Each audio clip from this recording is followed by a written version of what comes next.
Let's roll into the ICELINQ app. So when you go to the settings menu, when the unit is off, like it is right now, or in standby mode, PRODIGY Plus and PRODIGY Elite have what's called water sense technology. And what that really means is I'm going to explain kind of how a batch of ice is made in sort of a short bus to school salesperson's way. Water is brought into the unit at the start of ice making, into the ice sump. And water is pumped and it cascades over the evaporator plate. The purest water freezes, a little bit of scale deposits, and the rest of the water and scale go back into that water sump.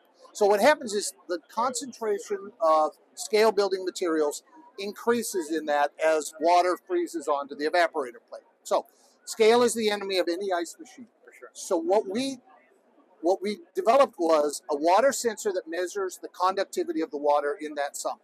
And as the scale building material concentration goes up, the conductivity goes up, so the resistance goes down. So we measure that every cycle, and we purge a little of that water and introduce fresh water. And the idea is we want to give the best balance of a scale-free machine against wasting water and electricity.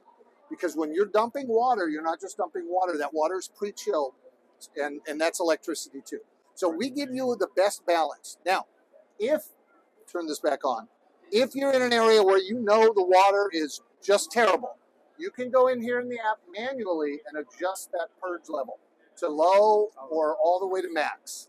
And so that's your control with this app. It makes it easy to do. And you can also do it on the control panel, but this is the easiest way. So I've just set that to maximum purge.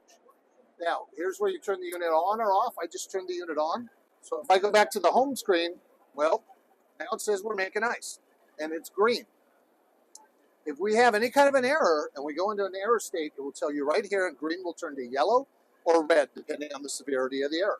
And when you click on right here, it'll take you to a description of that error. Now, we have a machine on the other side that's not hooked up to water. And what I've been showing is I turn that unit on, and in a couple of minutes, it figures out it doesn't have water. And this goes into the error state saying low water pressure. And it tells you what to do. It says check your water supply. But it's giving you that error information. If I go into service, the service menu, I have active errors. That error is slow water fill right there that it has. And it says water not supplying adequate water. It tells you check your water supply. So it tries to give you a way to solve it without calling for service. However, if you do need service, every error that's ever occurred, if I click on error history on this unit, there's only two. It's a new unit we put in service here. Every error that has ever occurred stays in there, and it's logged by date, by time, and how long it lasted, and what the error was. So when a service provider comes to check this out, they can very quickly diagnose and accurately diagnose. They can see things that's happened in the past, and this is happening a lot, so we can fix it and go in this direction. If you've ever heard of a service agent coming out and the machine's just working fine when they're there. So this helps with that. One other thing that's neat, we didn't figure this out, our service providers did.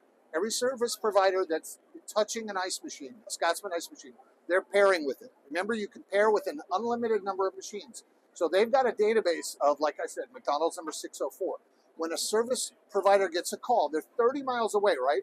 They're out of Bluetooth range. They cannot connect with this machine. What they taught us is that they asked the operator to go over and connect with the machine by Bluetooth. The data from the machine goes to their device. By cell data pushes to the cloud and down to every device that has ever paired with this. So they all of a sudden get a real-time snapshot of what's going on with that machine. They'll see all the errors. And one, they can say, try this, or maybe they have to come out. And two, if they have to come out, they know what parts to bring. And they have a good idea what the issue is. So we're way ahead of the game on that. Helps save a service call or make that service call more efficient. That's right. Get the job done and get everything back up and running. Yep. One last thing I'll tell you about this. If I click here on clean, on the clean menu, we have a guided cleaning process. So if an operator doesn't want to spend $400 or $500 to have a service provider come out and descale the machine, if I click on start cleaning process, first it's going to say, would you like to locate a service provider? If I say I want to clean, I want the self-guided mode, it's going to give me instructions. But it's going to, step by step, what to do. It'll tell you to measure out this many ounces of descaling solution, put it in the machine, and go. And so the machine will go through its descaling process. You'll get an alert on the device when it's finished. The machine goes into standby mode. That's when it's time to come back and wipe down the ice thickness sensor. It tells you how to do that. So for a savvy operator that wants to descale their own machine, we make it easier for them. Our prior generation and all our competitors, when the machine gets scaled up and it's getting false readings, like our ice thickness sensor that triggers a harvest, when it gets scaled up, it's not going to give the right reading. And the computer is going to see that we've got an issue in the freeze cycle. It used to shut down. Our competitors shut down. We decided if it's not going to damage the machine, we don't want to shut it down. We don't want them coming in the morning and having no ice.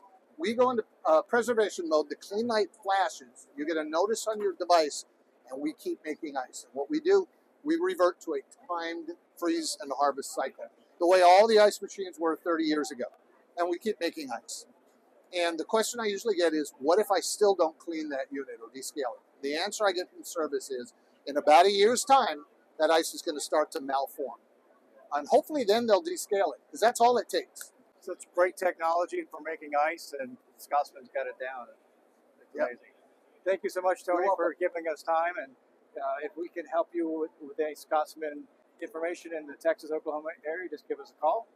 We'd love to help you with it.